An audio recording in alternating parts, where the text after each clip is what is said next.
I'm grateful that they didn't try and redo that one scene from the original Top Gun when all planes come back in and everyone's on the flight deck cheering and they're having a party. This plane could explode. There's the party. Okay, let's try it again. Well,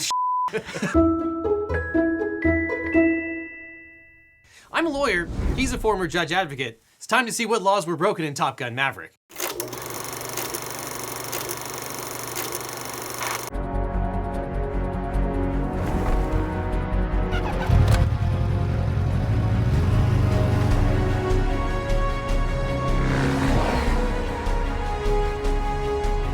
Okay, last time we did this, I pointed out that Maverick was riding a motorcycle in California without a helmet. Tom Cruise is driving a motorcycle very fast in California with no helmet. And everyone in the comments said, oh, Top Gun was created before they had a law in California that said you had to wear a helmet while riding a motorcycle. Well, guess what? It's still Top Gun, it's the sequel, and it's in present day, and he's not wearing a helmet. Might be petty, but it's a $250 fine and or a year of probation. Oh yeah. It's whatever fine I said it was in the first one. It's probably a misdemeanor at most. but Devin, is this in Nevada now? I don't know, man. Sorry, that literally just occurred to me. I keep cutting you off the knees.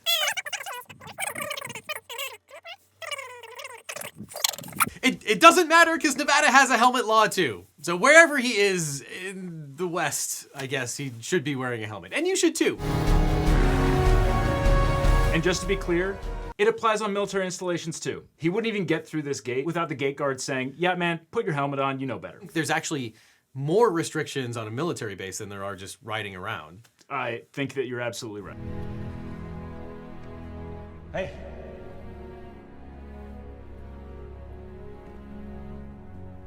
What is it? What? We've been ordered to stand down. They're scrapping the program. I don't know why they're the ones that are telling him. He's like the project lead and I guess main test pilot. You'd think he'd be the first one to know that. Sometimes the bad news travels down, then up. Now remember, the contract threshold is Mach 10. Not 10.1, not 10.2, Mach 10. That's to keep the program alive. From a defense contracting perspective, hitting that kind of performance on like a decades-long program is probably not going to be the thing that makes this live or die. And I don't think it helps their case when they say, we did this unsanctioned flight after you literally ordered us not to do it.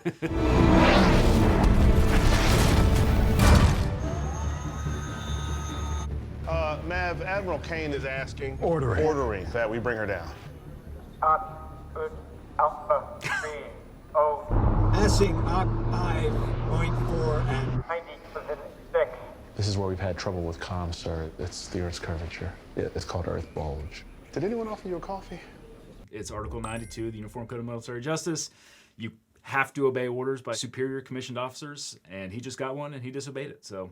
It's, I think, very funny that he's doing the whole, like, I can't hear you thing on the cell phone. There would probably be a recording of, like, every transmission in the craft itself. I will also just say, as an officer, by saying, I'm not gonna follow this order from a superior commissioned officer, you can sometimes get your senior enlisted in trouble, which is exactly what Maverick did.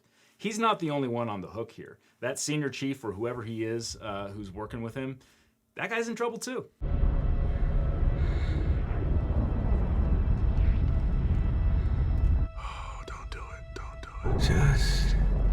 I don't care about the legality of it or the realism of it, but it's just like, it's such great storytelling of having him just push a little bit too far, even though he's screwing over absolutely everyone that's on the project. Absolutely, but you know, that's his character. He's got to go, he always has to go to the nth degree. He always has to go one more.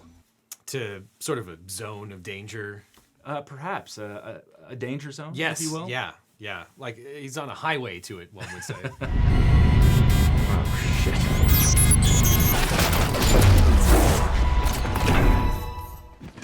Maverick. I know you were never a pilot. I'm not either. I'm not a physicist. But it feels like if you're in the upper atmosphere and you're going Mach 10 and your plane disintegrates, feels like that would be absolutely instantaneous death for the pilot.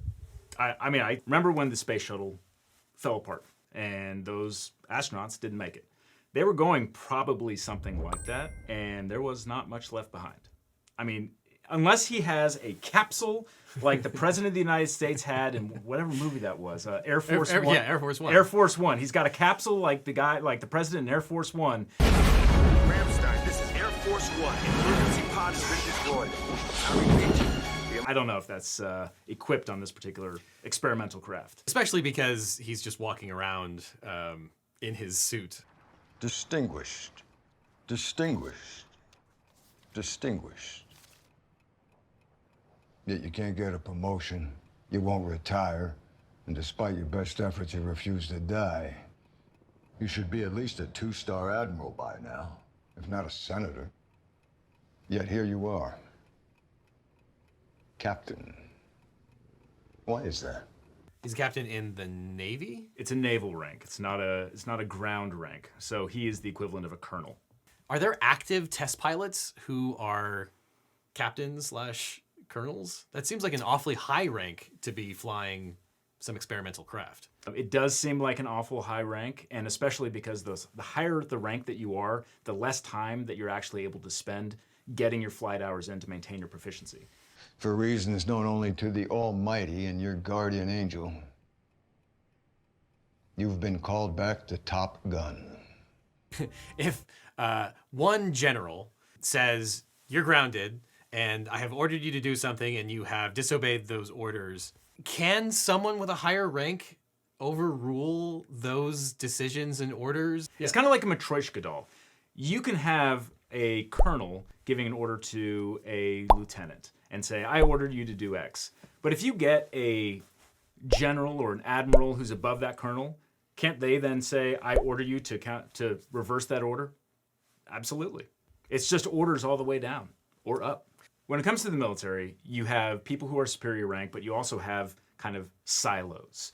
And if someone from one silo, they can give you some orders to a limited extent, but if you're not in the same silo, it is limited what you can actually order someone to do.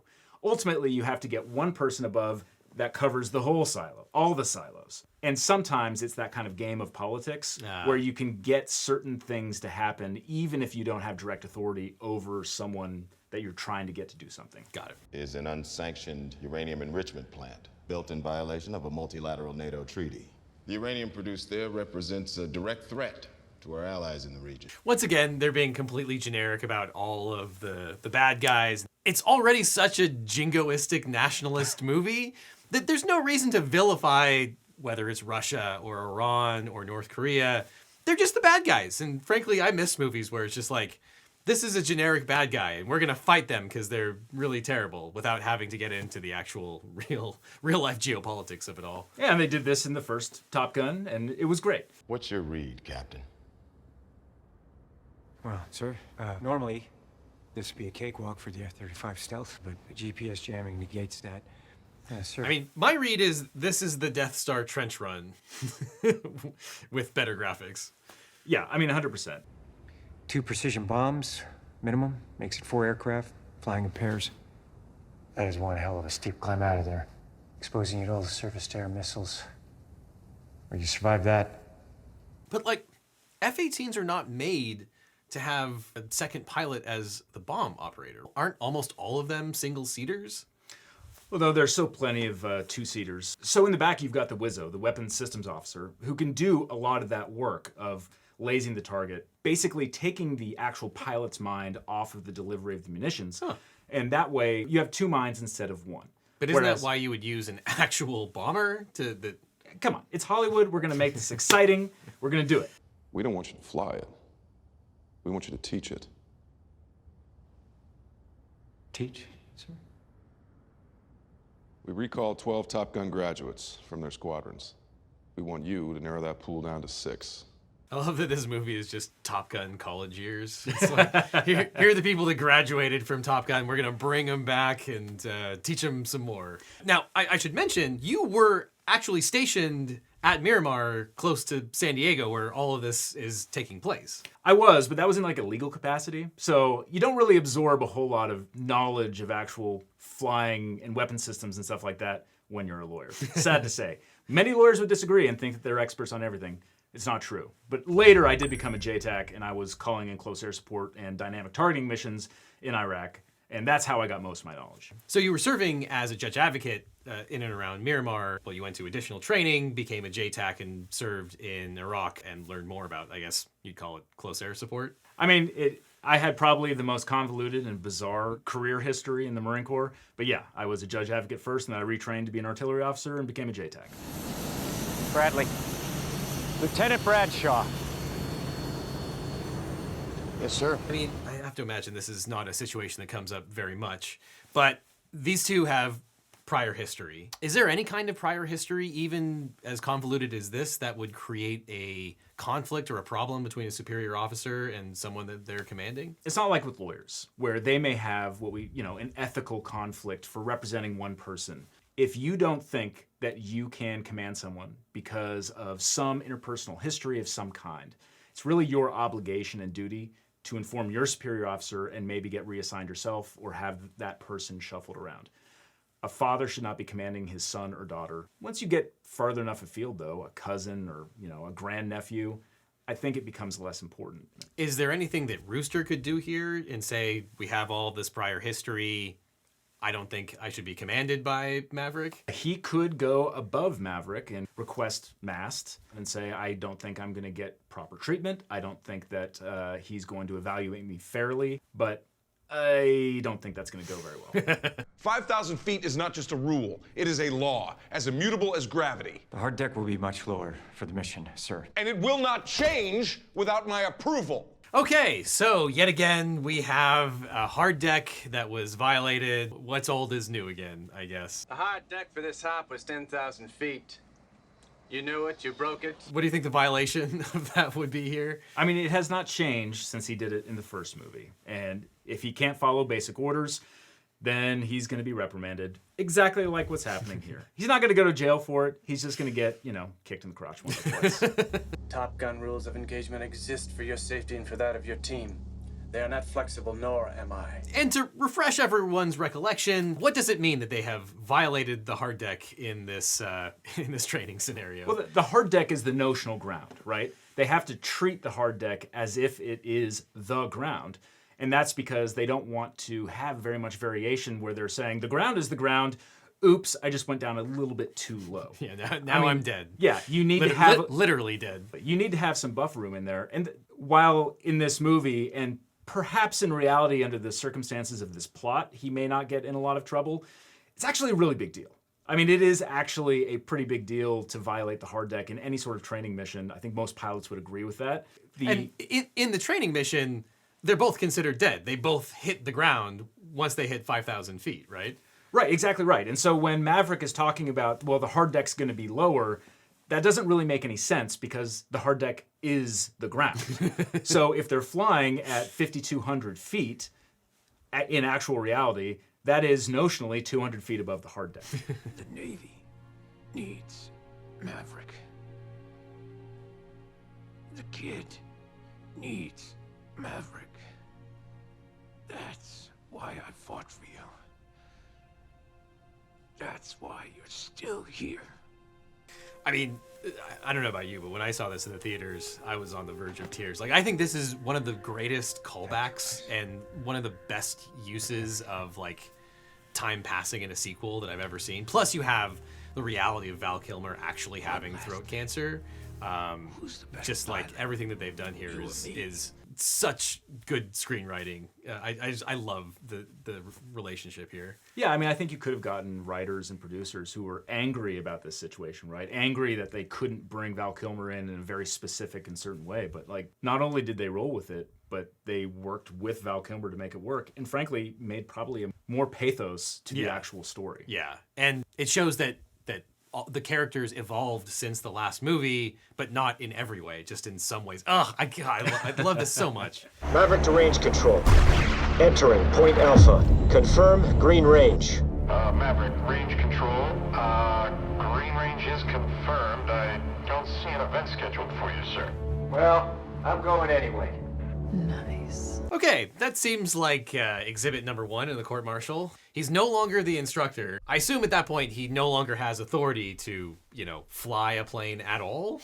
Pilots, like anyone else, they have to follow range control rules. You can't just go randomly into a range, whether it's flying or doing something else in the military, because you have no idea what other people are doing. Someone else could be flying. You don't know that. Oh, I mean, no. how does Maverick here know for a fact that someone else isn't using that particular airspace for some other reason? Remember back to the original Top Gun, when all he did was fly low over the deck, over the airfield, when he had been told there's not going to be any flybys. It's a serious violation. It's not a joke. Like, he could have hit someone trying to take off. Similar thing here. It's actually incredibly dangerous. Yeah, this actually, it seems worse. When he did the flyby in the original, he was cleared to be flying. Here, he's not cleared to be flying or using the range at all. With the airfield example, it was more dangerous because there were more possible other aircraft doing things, I think. At least he gave them a heads up that he was going to do it and gave them some time to respond. Here, he's just saying, I'm doing it, we're doing it, let's go. You have put me in a difficult position, Captain. On the one hand, you have demonstrated that this mission can be flown. Perhaps the only way it can be survived. On the other hand, you did it by stealing a multi-million-dollar military aircraft and flying it in such a manner that it may never be airworthy again. Iceman is no longer here to protect you. I have everything I need to have you court-martialed and dishonorably discharged. Now, obviously, Maverick would have needed a good lawyer for his court-martial. But if you want a great lawyer, my firm, the Eagle team, can help. If you've suffered a data breach, especially if you got a data breach letter, were involved in a car crash, or dealt with sexual harassment, we can represent you or help find you the right attorney who can. It's so important to talk to a lawyer right away so you get the best representation and find out all of your options. So just click on the link in the description for a free consultation with my team. Because you don't just need a legal team, you need the Eagle team. The link is below. He's not going to get a dishonorable discharge. Really? Even if he's court-martialed, he's not getting a DD, no. Huh. When you have an 06 who does something like that, where it has a greater purpose, which is to show that a mission could be flown, right? Even if he's court-martialed, even if he's found guilty, he is not going to get a dishonorable discharge. It's just not going to happen. Maybe he gets retired at a lower rank. He is not getting a dishonorable discharge. Not for this. I guess I assumed that if you were found guilty at a court-martial, that the punishment is commensurate with a dishonorable discharge. It's not automatic. You could be convicted of what are considered felonies at general court-martial, many of them, and not get discharged at all. So what are some of the ranges of sentences that you would get that doesn't rise to the level of dishonorable discharge? You could get years in the brig, potentially, without getting an actual dishonorable discharge. No kidding. The military sentences have multiple different factors, whether it's jail time or brig time, a discharge of some kind, a punitive discharge, forfeiture of pay and allowances, all sorts of different things, and each one is kind of considered in isolation. So ultimately, when the sentence is announced, you could be dishonorably discharged and get no jail time. You could also get jail time, but not dishonorably discharged, or discharged at all. But the biggest reason that he's not getting a dishonorable discharge is because officers don't get dishonorable discharges. They get something that's called a dismissal. So if you're dismissed from the service, that's kind of like a dishonorable discharge in a lot of ways, but technically, it's not a dishonorable discharge. That is reserved for enlisted members of the military only. No kidding. Maverick, getting off without a dishonorable discharge. The fact that he's still flying as an 06 after all the stunts he pulled on the original Top Gun, that's Hollywood magic. Thank you. If I don't see you again, Hondo, thank you. I assume this was Maverick's highest enlisted at the test program. Is there any reason why he would be reassigned to some random aircraft carrier for this mission and working the flight deck? In the military, all things are possible. That doesn't mean all things are equally probable. I have a really hard time imagining how this is conceivable, but who knows? Excuse me, counselor. My answer, yes or no. Is it possible? Yes. Yes, it's possible. Damn you.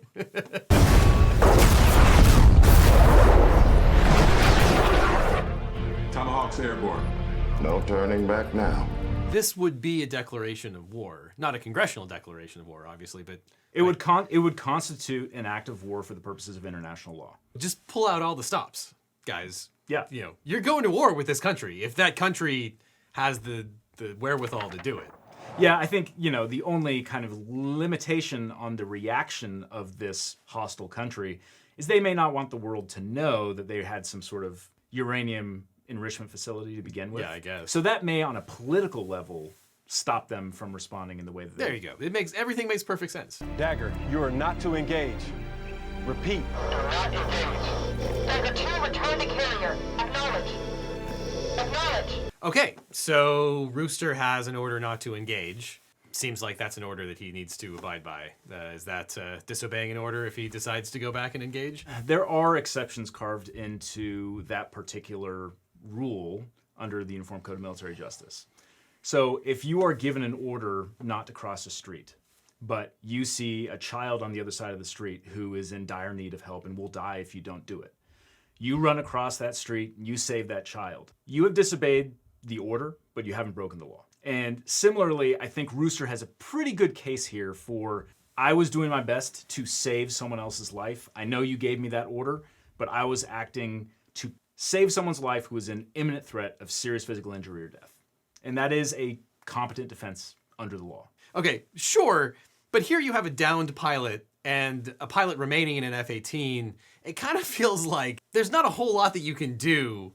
Here, so Maverick is gonna get shot by a Hind helicopter. What was he supposed to do other than that, I guess? Yeah, I mean, Rooster could have followed the order. He could have returned back to the carrier and Maverick's dead, and probably the worst ending possible to Top Gun Maverick, but that was a possibility. The producers had that choice. They didn't make that choice, and I get it.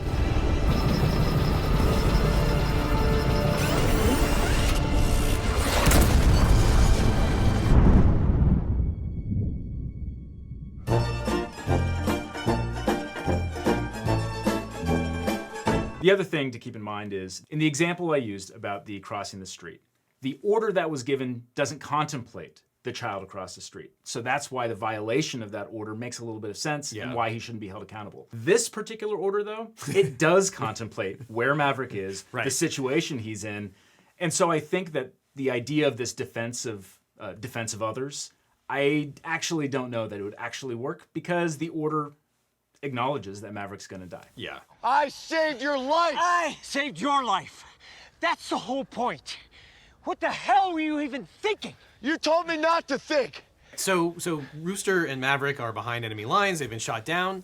Any reason they can't steal an F-14 from not Iran and escape with it? You're not serious. No, but I think they're probably fine doing this. There is a concept in the law of armed conflict called perfidy. And in fact, it's against the Geneva Conventions to engage in something called perfidy. I don't think that they're actually engaging in perfidy, not to the extent of any sort of like war crime or something like that. I think what they're doing is perfectly reasonable. But, who knows? An overzealous prosecutor, not myself, could try and do something with it. Just wave and smile. Just wave and smile. So here they have used an enemy F-14 to shoot down a 5th generation fighter. Isn't that like pretending to be wounded and then shooting an enemy soldier as they come near? Isn't that a violation of the Geneva Convention? Under the facts of this film, no.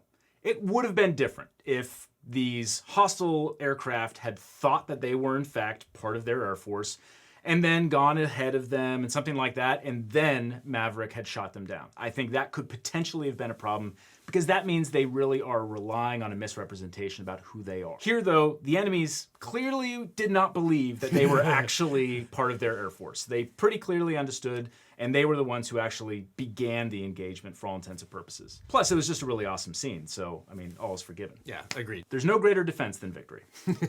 Or just being awesome. Yeah.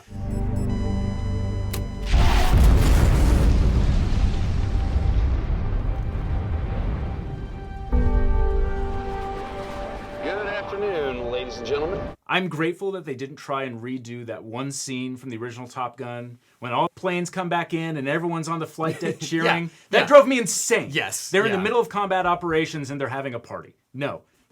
I like this. This is better. Yeah, this is an emergency. Everyone's not popping champagne on the flight deck. Exactly. Like, this plane could explode. Yeah, and we could be getting shot at by God knows what at any moment. Yeah.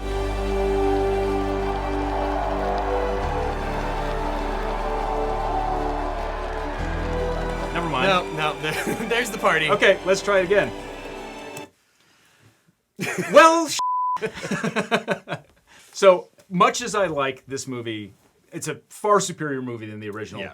But they just had to do it. They had to do it to get under my skin, where once again, just like the original, they have this party on the flight deck when all these people get back.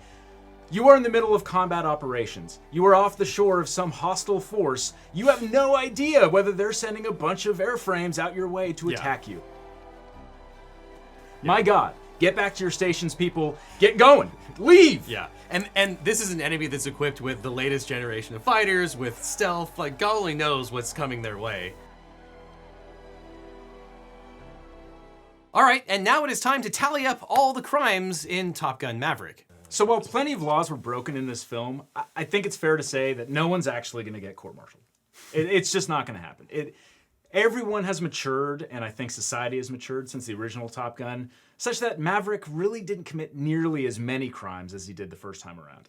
I think it's safe to say that he's going to get a medal and then be pushed out the door and retired as soon as humanly possible. With a $250 fine for not wearing a helmet while riding a motorcycle. Now, if you like this video, don't worry, this isn't the end. We have a longer director's cut version available on today's sponsor, Nebula, which is much, much longer, where Spencer and I do an even deeper dive into the legal intricacies of Top Gun Maverick.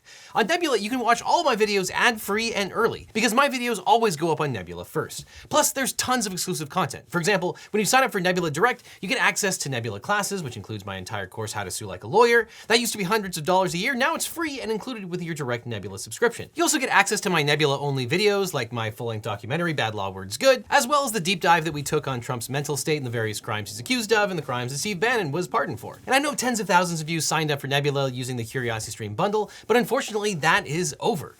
CuriosityStream informed us, and they've included in their latest SEC filing, that they don't intend to pay us for bundle revenue through 2024. This means that I won't get any money for bundle subscriptions. And the bundle is breaking and you won't be able to access Nebula through CuriosityStream anymore. Maybe I'll make a video about what happened in the background on that soon. But if you'd like to support me and this channel, the only way to ensure that that money that you spend on Nebula goes to me is to sign up directly. And my friends and I make exclusive Nebula content all the time. That includes exclusive videos, original series, movies, plays, classes, and more. All with your favorites like Johnny Harris, Neo, Jetlag, Real Engineering, Real Life Lore, and of course LegalEagle. We create the content that other people react to. Because what's truly special about Nebula is that it's a creator-owned platform built by me and other YouTubers and podcasters. And because it's a subscription service, we get to work on larger, higher budget productions than we ever could on YouTube. So if you sign up using the link on screen right now, you'll get an annual subscription for just $30, which is 40% off the regular price. You'll get my videos early, get access to exclusives, and support the ambitious projects that my friends and I are working on our own streaming site. So sign up now and get 40% off by clicking on the link below and get Nebula for only $30 a year. After that, click on this box over here for more LegalEagle, or I'll see you in court.